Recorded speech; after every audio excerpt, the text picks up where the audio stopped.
Salut à tous, Captain Mali encore pour vous.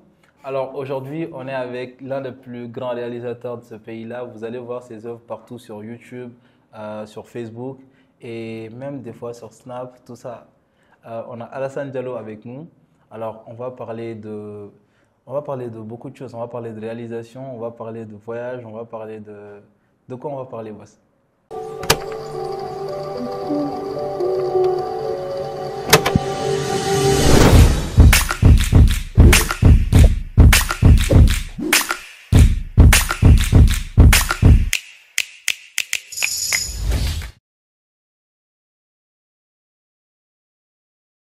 Bah, c'est toi le boss déjà. Et bonsoir à tout le monde. Bah, on va parler de ce que tu veux qu'on parle. Ok, boss, tu peux te présenter déjà pour commencer. Je m'appelle Alassane Diallo. Je suis réalisateur, artiste et je signe sous le nom AD Director. AD Director, voilà, comme je vous le dis, vous le voyez sur les pubs de Double Seven, sur les projets 880, je pense. Nutrilac, Nutrilac, tous les bonbons. tous les bonbons. Tous les bonbons. Et surtout, je pense que vous allez le reconnaître au clip de Lil Dou et Séléki Diabaté, non? Ouais, à peu près pas mal de clips aussi. Super. Pas mal de clips Balémé, Abaouine, beaucoup d'artistes du Mali. Et ce que vous ne savez pas, peut-être, c'est que récemment, on s'est croisés à la salle de sport. Tu fais aussi de la boxe, tu vois. C'est aussi notre Floyd Mayweather, vous voyez ce que je veux dire? Pas encore, c'est toi mon entraîneur. Donc du coup, j'apprends, j'aime trop la boxe. Du coup, là, je me suis donné à fond avec le boulot que nous on fait actuellement. Il y a pas mal de surpoids, il y a pas mal de choses on travaille plus la nuit et on bouffe très mal et on mange plus la nuit. Du coup, il faut vraiment faire attention à sa santé aussi. Bah, on fait le même boulot, donc Voilà. je sais déjà de quoi il parle. Voilà. Et même si ce n'est pas dans ce boulot-là, ce que moi je vous conseille en général, c'est de prendre soin de votre santé. En fait, il n'y a que des répercussions positives. En Ouais, général. mangez bien, buvez pas de la merde. L'eau, c'est la meilleure des choses. C'est quoi de la merde? La merde, c'est les trucs qui sont pas bien. Pas trop sucré, voilà. Ok, pas trop sucré, pas trop salé. Alors, bro, on va commencer par le début, tu vois. Ok. Comment est-ce que tu es rentré dans la réalisation, en fait? Bon, moi, je me suis retrouvé dans la réalisation par hasard. Ok. En fait, j'étais à un moment de ma vie où je devais faire le choix entre sport, Sérieusement? oui, sport, études, ou me focaliser sur un truc que je veux faire. Ok, tu ne savais Voilà. pas exactement. Non, je ne quoi. savais pas exactement parce que, comme j'ai dit sport, j'étais étonné. Au fait, j'ai été joueur de l'équipe nationale du Mali en basket. Wow. J'ai joué et j'ai joué à l'équipe nationale cadet et junior. Voilà. Je n'en ai pas du tout l'air. Voilà, j'ai fait pas mal de présélections et j'ai joué au basket. J'étais vraiment un grand joueur. J'étais bon, pas un grand joueur, mais un bon Tu joueur joues à de haut basket. niveau. Voilà, j'ai joué le haut niveau. Et après, moi, avec le school, c'était un peu compliqué parce que j'étais un enfant têtu, mais très intelligent. Ouais, tu faisais quoi? Tu étudiais quoi? Bon, j'ai pas étudié. Je vais te parler du cursus. Ouais, ok, En ok. fait, au niveau où j'ai choisi vraiment le métier, Oui. j'étais au niveau du bac. Ok, ok. J'avais raté 2 fois le bac, j'étais découragé, je voulais tout arrêter. Et après, j'ai fait le choix maintenant sur moi-même de me focaliser sur moi, de faire un truc que j'aime. Parce que moi, l'école, ça ne me disait plus rien. Ok. Et après, j'ai fait le choix de faire la réalisation vu que j'avais un oncle qui n'était pas au Mali, mais qui faisait ça ailleurs. Où ça? Et du coup, au Congo-Brazza. Ok. Ah, Et du coup- d'où tu es allé au Congo? Voilà, du coup, lui, quand il venait, il me montrait un peu ce qu'il faisait. Et moi, ça m'a toujours épaté. Et quand je l'ai contacté, je veux le rejoindre, il m'a juste mis la condition d'avoir d'abord le bac. Et quand j'ai le bac, de faire des formations alternatives après de le rejoindre. Tu as fait quoi comme formation? Je me suis formé en audiovisuel. Ici Non, au Kosovo. ici, j'ai fait d'abord la maintenance Ok. pour comprendre la machine, les systèmes, comment ça fonctionne les machines. Ok. Et après, j'ai été à Brazzaville. Je me suis formé d'abord en audiovisuel global. Ok. Et après, je me suis formé en montage vidéo. Ok. Et après, j'ai travaillé comme stagiaire dans des boîtes. Et après, j'ai rejoint l'entreprise de mon oncle où j'ai fait... Tout ça, c'était au Congo. Oui, Tu as tout ça, passé c'était au combien de temps au Congo. Congo? Au Congo, j'ai fait 5 ans, Ah ouais? Tu as quitté le Mali en quelle année? en 2015. Ok, d'accord. 5 ans au Congo. Ouais. Et le niveau là-bas, c'est comment au niveau réalisation? Pourquoi t'es pas resté? Ouais, le niveau du Congo, elle est trop bonne. Parce que le Congo, franchement, ils sont en avance en matière d'image. Et là-bas, avec les gars dont j'ai commencé aujourd'hui, c'est des grands réalisateurs de films. Ah Ils ouais? ont vraiment... ouais, Il y en a qui sont connus, que tu très, peux citer? très connus. Il y a Qui? Dan Scott, Ok. Il y a Trésor Esselenga qui est réalisateur de clips urbains. Il y a Seba Mabaya qui évolue maintenant dans le domaine de... Tu as dit, tu peux répéter son nom? Trésor Esselenga, Seba Mabaya. Il a un nom complexe. Ouais. Il y a Ardiles, il y a Fiston qui est aujourd'hui le directeur technique de Africa News, la branche des Hero News en Afrique. Ok. Au fait, c'est tous des gars avec qui j'ai commencé. Au fait, pour te dire, je travaille dans une société de production française. Au fait, la boîte s'appelle Zero Killed. D'ailleurs, je fais un coucou à mon boss, Samuel. Bon, là-bas, j'ai commencé là-bas. Du coup, quand j'ai fini ma formation et tout, et ils m'ont recruté et tout, et là-bas, ils sont vraiment spécialisés en documentaire, en production de films, et du coup, et en émissions télé. Ah ouais. Voilà. Et là-bas, j'ai commencé bas avec les perches, après le cadrage, après le montage. Tu as tenu les lumières, quoi. J'ai fait tout. J'ai ramassé les lumières, j'ai nettoyé les caméras. Ouais. Je suis passé par tous les échelons. Dis ça à notre équipe technique, parce qu'il y a des gens ici qui ne nettoient pas les caméras, tu vois. Ouais, mais au fait, tu dois juste savoir. Au fait, c'est le management pour moi. Ouais. Parce que moi, avec celui que je bossais, mon patron, mon ex-patron, dont mon patron toujours, lui, à chaque fois, il nous montrait que la caméra, déjà, c'est pas, on ramasse pas. On travaille avec des matériels qui coûtent très cher. Ouais. Et quand tu es salarié, peut-être quand c'est ta boîte, c'est différent. Mais quand tu es salarié, tu ne perçois pas la valeur du matériel. Quand tu es pas salarié. Forcément. Tu peux peut-être comprendre la valeur, tu peux comprendre tout ça. Mais quand tu es salarié, souvent, tu sais, quand tu es dans une entreprise et que tu ne travailles pas, tu es assis, tu manipules ton téléphone, vraiment, c'est de l'argent que tu fais perdre à l'entreprise. Souvent, il y a des montages qui ne sont pas finis. Souvent, vous avez peut-être copié des trucs, des dossiers qui ne sont pas rangés, que tu peux ranger. Souvent, tu peux être là à nettoyer la caméra. Voilà, il y a toujours quelque chose à faire. Souvent, on s'entête à dire à nos chefs qu'il n'y a rien à faire alors qu'il y a toujours quelque chose à faire. Mais lui, il nous a montré cette faculté, ce côté management, voilà, de bien prendre soin des matos. Voilà, voilà. Mais dis-moi, quand est-ce que tu as décidé de... Pourquoi tu n'es pas resté là-bas déjà? Parce que eux, ça a bien marché pour eux. Ça a bien marché pour toi également, mais pourquoi tu n'es pas resté au Congo? Au fait, moi, si tu veux, je suis rentré aussi par coup de chance aussi. Parce que moi, j'avais bon, c'était des trucs familiales. J'avais mon papa qui était gravement malade et il fallait que je vienne parce que moi, je suis le premier fils de la famille et je tenais mon papa, je tiens tellement à lui que quand j'ai su, il n'était pas au Mali non plus. Il était ailleurs, il était dans ses voyages, il était gravement malade. On l'a évacué sur le Mali. Moi, j'étais venu pour 1 mois de congé, bizarrement. Ah ouais? Ouais, et je suis venu. Bon, après, le vieux qui est malade, moi, je suis le plus grand. Je ne me suis pas permis encore de repartir là-bas parce qu'à un moment, il fallait toujours que je revienne au pays. C'est vrai. Voilà, justement, j'ai voulu faire l'effort de rester, d'essayer l'aventure, de faire l'effort pour vraiment faire la boîte et puis m'installer au Mali. Donc, c'était subide, en fait? Ouais. Tu avais fini ta formation? Il y a longtemps, j'étais directeur technique de la boîte où j'étais. Oh, magnifique. Parce que j'ai fait 4 ans avec Zero Kill. Ouais, voilà. Zero Kill, ils sont sur YouTube, on peut voir les... Oui, on peut voir des trucs sur YouTube, sur Facebook. Et c'est vraiment... Tu shootes avec Canon ou Sony? Je suis Sony maintenant. Ah ouais? Au début, j'étais Canon. Ah ouais? Quel Canon? J'ai travaillé... Ma première Canon, c'était la 5.2 Mark III. Après, j'ai pris la 5.2 Mark IV. Et après ça, j'étais en Sony Alpha 3 et la Alpha 4S. Mais maintenant, tout ça, c'est les Sony, c'est vraiment quand j'ai les petits projets vite fait.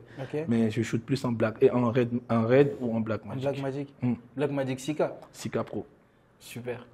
Franchement, je pense qu'un jour je vais te rejoindre sur un tournage. On pourrait team up. Ça me ferait vraiment plaisir. Et comment tu as commencé? Comment tu as intégré l'équipe de Siliki, comment tu as intégré, on va dire, la sphère des artistes chanteurs? Au fait, je t'ai dit que j'étais sportif à l'époque, mais ce que je t'ai pas dit, j'étais aussi ami avec pas mal d'artistes. Au fait, mon meilleur pote à l'époque, j'avais un ami avec qui on était inséparables. Et lui, son meilleur pote, c'était Memo. Moi, mon meilleur pote, c'était Gaspi. Tu vois? Et moi et Gaspi, on se connaît depuis 2006, je crois. 2005-2006. Depuis, on se prenait en moto, et tout, tu vois. Et du coup, moi, c'est dans ce milieu, j'ai un peu grandi. On partait faire les prestations ensemble. Je voyageais avec Gaspi. Depuis, je ne savais pas que j'allais faire ce métier. Ah, tu filmais pas encore? Non, j'étais vraiment un pote de l'artiste. Tu vois? Du coup... Les potes là qui disent que le son est bon ou bien les potes qui disent que le son est pas bon? Bon, les potes qui venaient pour kiffer parce que j'aimais bien ce qu'ils faisaient. Tu vois? D'accord. Et après, on est devenus vraiment potes. Et après, moi, j'ai côtoyé Sidiki en 2010, je crois. Parce que moi, à l'époque, tu vois, tout ce qui était histoire swag, les sorties, parce que moi, je suis à l'hippodrome déjà. Ouais. Nous, la grande famille, elle est à l'hippodrome. Et on était dans la rue de la rue Princesse même. Du coup, nous, on marchait juste. On est à la rue Princesse, on a Ibiza. Voilà, c'était all time dans le pays. Et j'étais à la Lumière à l'école, le lycée La Lumière. Ouais. Donc, c'était les bandits rassemblés. Étaient là pour faire la fête, voilà. en fait. Donc, moi, c'était all time la fête. Okay. Moi, je partais même pas à l'école souvent. Mais je ne demande pas aux enfants de suivre mon exemple parce que ce n'est pas la bonne.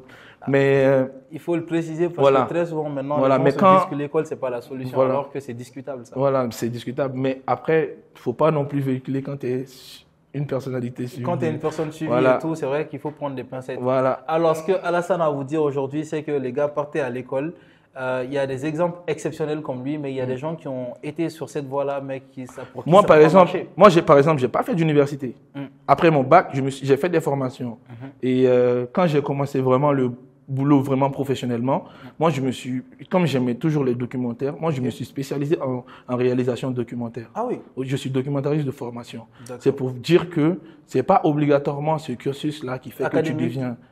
que tu deviens peut-être quelqu'un dans ta vie et tout. Et moi, alhamdoulilah, j'ai rien envie à un ministre aujourd'hui ni à un président.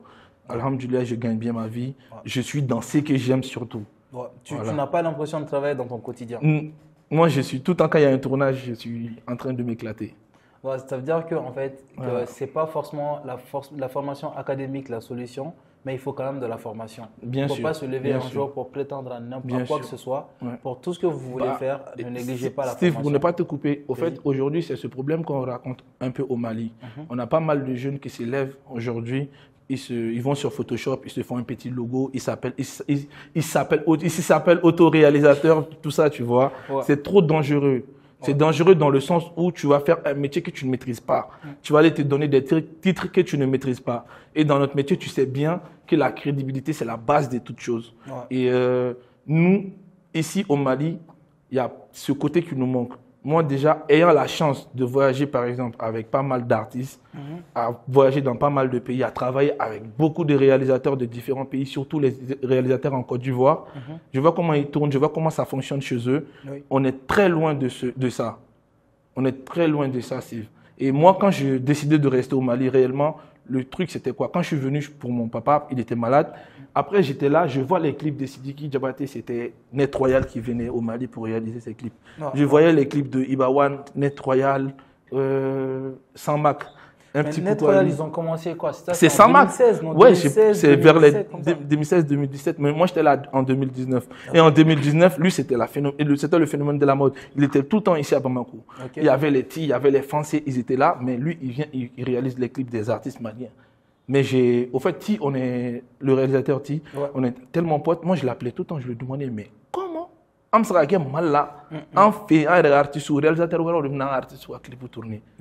disait que non, artiste ou de l'ego. Voilà, moi j'ai dit, bon, moi je pense qu'il y a la place à se faire. Et alhamdoulilah, aujourd'hui, on a pu bousculer ça parce qu'il y a pas mal d'artistes qui travaillent qu'avec les jeunes réalisateurs maliens. Ça, c'est vraiment à féliciter. Et quand j'ai dit qu'il y a des gens, il y a des jeunes à faire attention et il y a des jeunes aussi qu'il faut vraiment féliciter, tels que Cheda Veli, tels que le petit qui fait les clips à Ibawan. Bref, Kams, voilà. Et il y a pas mal de jeunes aujourd'hui qu'on doit féliciter. Et il y a le petit TS7. Il est magnifique. Il a 16 ans, je crois. Ah ouais? Mais lui, quand il va avoir 20 ans, nous tous, on va arrêter d'être réalisateurs au Mali. C'est un petit, mais si tu vois ses clips, c'est mortel. Voilà, moi, souvent, je l'appelle, je lui dis, qui a fait ça? Il me dit, c'est lui. Après, il m'envoie ses projets, souvent même, il m'envoie des projets. Il me demande si je peux lui donner des conseils sur des trucs. Tu vois, il y a pas mal de choses bien, mais il y a pas mal de choses pas bien non plus. C'est vrai, tu vois? c'est vrai. Voilà. Et c'est important. Donc, du coup, tu étais ami avec les Gaspilles, mais ça n'explique pas forcément comment tu es rentré directement dans la réalisation. Ouais, au fait, dans la réalisation, ça c'est compliqué, mais dans le milieu des artistes au Mali, moi, au fait, quand je suis revenu sur le Mali pour m'installer, déjà que j'étais ami avec tous ces gars, mon pote à l'époque, c'était Lil Iba. C'est Lil Iba qui m'a amené chez Sidiki pour la première fois en 2009, 10 comme ça. Donc toi, il n'y a aucune chance que tu fasses un clip pour Deveto un jour, quoi. Si Debeto, c'est mon gars. Lui, c'est mon poteau. J'imagine. Ouais, et puis, Tiro venait dans l'air. On devait faire quelque chose. Tu vas accélérer ça, chap. Tu vois, Si lui. il voit ça, peut-être que ça va accélérer. Ouais, mais moi, je te parle d'un truc de 2009 où j'étais vraiment ami avec Lil Iba. Ok. Et lui, quand je suis rentré au Mali, la première des choses, lui, on s'est capté et j'étais celui qui l'a appelé. Ok. Je lui ai demandé, j'ai dit, mais ouais, moi, je suis là. Toi, tu es là. Si tu as un projet, n'hésite pas à me dire. Ok. Comme ça, on va essayer de se voir, on va faire des choses chachap. Ok. On a fait un clip avec lui, mais j'ai fait un clip gratuit pour lui. Ok. Voilà. Et après, ça a marché. Et après, il y a Gaspi que j'ai contacté. Ok. Lui aussi, il avait le clip Agressé avec les Titans. Non. Mais Agressé sans, c'était un clip qui a marché à l'époque. Ah ouais? Lui, il m'a donné ses clips. Ok. Pareil, il paye les décors et tout. Je réalise le clip. Toi, tu réalises Et je l'ai fait, ça a bien marché. Et je pense, quelques mois après, je pars en boîte, je crois Sidiki, Ok. et qui me dit, ouais, tu étais là, tu m'as pas dit, blablabla, rejoins-moi à la maison. On s'est pris en voiture, on est allé chez lui au studio. Du coup, il m'a confié d'abord les clips de Ahmed, son petit frère. Ok. Du coup, j'ai commencé on a discuté sur 3 clips, mais j'ai pu faire que un. D'accord. Parce qu'il Pourquoi? faut savoir que Ahmed, c'est l'artiste le plus compliqué du Mali. C'est mon petit frère, mais attends, il veut que la clip il veut tirer pour aller. Mais ça, c'était quand il était vraiment petit aussi. Ok. C'était en Il était 2019, il était vraiment très jeune encore. Mais là, ça va, il est posé Ahmed maintenant. Ouais. Et à l'époque, quand on a commencé ça, lui, il m'a appelé, il m'a dit, tiens, c'est ton petit frère et tout. Et après, il a commencé à me confier lui-même ses projets. Ouais. Et du coup, j'ai commencé avec Sidiki Net. Donc, c'est devenu, ça a tourné partout. Et Sidiki Yana, et boum. Et tout le monde a Ça a commencé à te suivi contacter. maintenant avec les gars, ouais.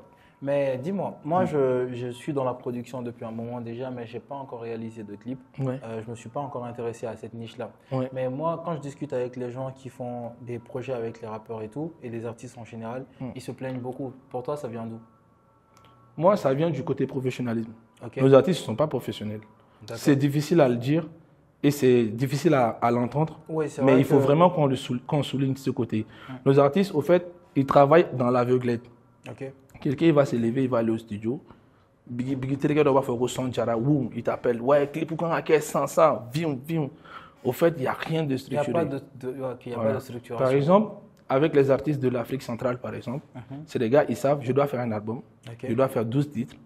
J'ai 7 titres, pour moi, c'est le meilleur des sons. Ok. Je dois clipper ce son, je dois mettre la communication sur ce son. Ok. Ils ont les budgets de l'audio, ils ont le budget pour les clips, ils ont un directeur artistique qui va voir le réalisateur pour Avec dire un que plan déjà voilà, défini. mon artiste, il doit être habillé comme ça, il doit être comme ça, il doit avoir ce style. Tu vois, c'est maîtrisé. Ok. En Côte d'Ivoire, c'est comme, si tu tournes avec un artiste en Côte d'Ivoire, c'est comme tu travailles avec un blanc, entre guillemets. Tu vois? Non, C'est tu que- veux dire que. Non, ça c'est péjoratif hein, quand même. Oui, mais c'est nos manières de parler C'est un vrai, peu, c'est pour vrai, que je les vois ce gens que ils tu puissent veux dire. comprendre. Voilà. Oui, oui. C'est que là-bas, tout est carré. Les gars, ils ont des synopsis, tu travailles avec des synopsis. Et- Ils ont un directeur artistique pour l'artiste, un directeur artistique sur le lieu de tournage. Ils ont même entre guillemets, des scénaristes. Ouais, ouais. Tu vois, tout est maîtrisé. Des scénaristes, des décorateurs, Ouais. des stylistes. Il y a tout. En fait, les gens ne réalisent pas peut-être au Mali qu'il faut tout un petit univers pour faire un clip parce que chaque Ouais. univers est un mood en fait. Voilà. Et Chaque clip ici, est un mood en fait. voilà, ici, c'est quoi? Le gars, il t'appelle. Tu es le réalisateur, débrouille-toi, cherche-lui des idées. Si toi, tu pars regarder les clips, par exemple, d'un Nigérien, Ok. tu Et prends les plans, tu lui dis, bon, il est chaud, il vient. Si le clip, par exemple, ou lui, souvent, il te montre le clip d'un Burna Boy, il te tend 250 000 pour faire un clip pareil que pour Burna Boy. Je sais pas si tu vois un peu. Ouais. C'est que ici, vraiment, les artistes, ils doivent vraiment prendre conscience. Ça, je parle vraiment aux artistes. Aujourd'hui, pas mal d'entre eux qui sont mes jeunes frères. Franchement, si tu décides de faire ça, vraiment, il faut le faire avec le sérieux. C'est vrai. Il faut arrêter avec les potes du quartier qui deviennent tes managers, qui n'ont pas Mais d'expérience. les qui artistes que connaissent tu soulignes en Côte d'Ivoire, au Congo, dans d'autres pays, ils ont des labels. rien. Non, Ils n'ont pas de je label. te parle des artistes qui n'ont pas de label, qui sont en Indé. Ils sont en Indé, ils ont Ils juste sont un structurés. management. Tu vois, le management n'a rien à voir Mais, avec un label. Est-ce que eux, de leur côté, ils arrivent à vivre de leur musique? Je veux dire, est-ce qu'au-delà des concerts, parce qu'au Mali, ayant discuté ayant des amis rappeurs, les rappeurs gagnent surtout avec les concerts. Ok. Moi, je vais te parler d'un mix qui est mon meilleur ami. C'est lui qui a chanté. Et le gars là, il est maman, le Camerounais. Ok. Tu sais qu'il a fait une chanson qui a marché dans sa vie et il vit de cette chanson jusqu'à présent. Et comment il fait? Il a fait le clip, il a fait une belle promo, il a mis la chanson là où il faut les mettre pour les vendre. C'est pas les mettre sur YouTube et balancer par Bluetooth à ses potes ou bien par AirDrop. Il a vendu sa musique là où il faut vendre sur les plateformes légales. Et sa musique a tourné. Chaque mois, il prend ses droits. Mais dis-moi, quand tu fais un clip, est-ce qu'il y a une autre valeur ajoutée que le grand public découvre? Est-ce que tu as une manière de rentabiliser au-delà du fait que le grand public découvre? Je veux dire, quand tu mets un clip, par exemple, sur si tu mets un son sur les plateformes comme Spotify, Apple Music, toutes les plateformes payantes et Empire Music maintenant, tu gagnes de l'argent directement sur les vues quand c'est streamé. Mais et le clip, en fait, est-ce que tu peux gagner de l'argent sur uniquement ton clip? Au fait, le clip, c'est comme une personne nue que tu dois bien habiller. Quand la personne sort, les gens doivent être épatés. Tout le monde doit le regarder. Les clips, c'est quoi? C'est que si tu mets une chanson sur Spotify, Deezer et autres, après, le clip, ça doit être là pour renforcer le son en image. Et pour renforcer ton image à toi-même? À toi-même. C'est-à-dire, si moi, je viens par exemple sur une chaîne où je vais sur YouTube, je regarde ton clip, déjà YouTube t'es payé, mais après, ça va faire en sorte que moi, je me dis, waouh, c'est quel clip et tout. Et demain, même s'il n'y a pas le clip, je vais mettre le son, je vais imaginer le clip, je vais imaginer le délire et tout. C'est là où on commence à être fan. Souvent, on va le mettre notre YouTube, on va mettre le clip à fond. Ça va lui faire les 100 millions de vues, les 200 millions de vues et tout. Au fait, c'est un truc qui va de soi, tu vois. Mais par exemple, je te prends exemple bête de Asake. Asake, il a commencé, je pense, ça vaut pas 3 ans. J'écoute très peu la musique nigérienne, mais Asake, je le connais Asake, il a commencé très tôt. Mais il a misé sur quoi? Son image. Il a travaillé avec un réalisateur de malade. Je vois ses clips, franchement, c'est du haut niveau. Voilà, et du coup, ils ont fait des univers, ils ont fait voyager tout le monde. Même les États-Unis, ils étaient épatés. Tu vois, il a créé ce fougue autour de lui. Aujourd'hui, il va te chanter A, B, C, D. Il va te faire des trucs artistiques de malade. Il va te faire voyager. Bah, avec ça, il va être invité dans beaucoup d'endroits. Il va aller te faire des mises en scène sur la scène. En fait, l'image, c'est pas que les clips. Mais indirectement. Voilà. Donc, les clips, c'est une rentabilisation indirecte. Bah voilà. En fait, ici, le clip, c'est que tu n'apportes pas de valeur donnée à ta chanson. Tu fais baisser les trucs de ta chanson. Un clip mal réalisé, ça te fait baisser de la valeur. C'est pareil ici. Au fait, au Mali, quelqu'un va aller te chanter un truc tradit, mais il est dans le bling-bling. Il est dans la voiture et tout. Avec une go, tu vois. Et quand tu vas l'expliquer, lui, il ne pourra pas comprendre parce que ce n'est pas un directeur artistique. Lui, c'est l'artiste, il sait chanter. Il connaît la voix. Mais tu vois, et je te prends l'exemple. Regarde Lil Dou. Au début, on a fait pas mal de choses. J'allais même te demander en fait. Tu vois, lui, c'est mon fils, tu vois. Tu as vu pas mal de choses qu'on a fait autour de lui. Tu vois, c'était... Le clip correspond vraiment à la chanson. Et après, ça fait que l'artiste, il va grimper. Tu vois, et ici, Steve, moi, je ne vais pas te cacher. Moi, je suis cash. Je vais dire les choses. Parce que moi, aujourd'hui, je ne vis pas... Ici, on sort les dossiers aujourd'hui. Voilà. Moi, je ne vis pas que de ça, tu vois. Je ne vis pas que des clips. Voilà. Mais... Non, mais ça ne veut pas forcément dire que tu vas perdre en quoi que ce soit. Voilà, mais moi, je vais juste dire la vérité. Parce qu'ici, au Mali, le problème, c'est que personne n'aime la vérité. Non. Les artistes, ils n'ont qu'à arrêter à aller faire les trucs, les bails. Ils vont avoir de l'argent par rapport au concert et tout. Ils vont aller prendre des appartements, des filles, l'alcool, la drogue, les manamanako. En fait, ils doivent s'organiser sur les Voilà. Au fait, c'est que les artistes maliens gagnent ici. C'est que les gars, ils gagnent ici. Les artistes ivoiriens ne gagnent pas la moitié. Sérieusement? Oui. Les artistes ivoiriens, il va falloir qu'ils fassent une musique. Il attend 6 mois pour que la musique soit commence à rentabiliser, pour que lui, il commence à avoir de l'argent. Mais ici, en 2 semaines, un jeune, il va s'élever, il va te faire la musique. Les riches vont l'appeler, ils vont lui donner de l'argent. Au lieu d'investir dans la musique, il va aller investir ça dans les appartements. Tu vois, c'est une triste réalité.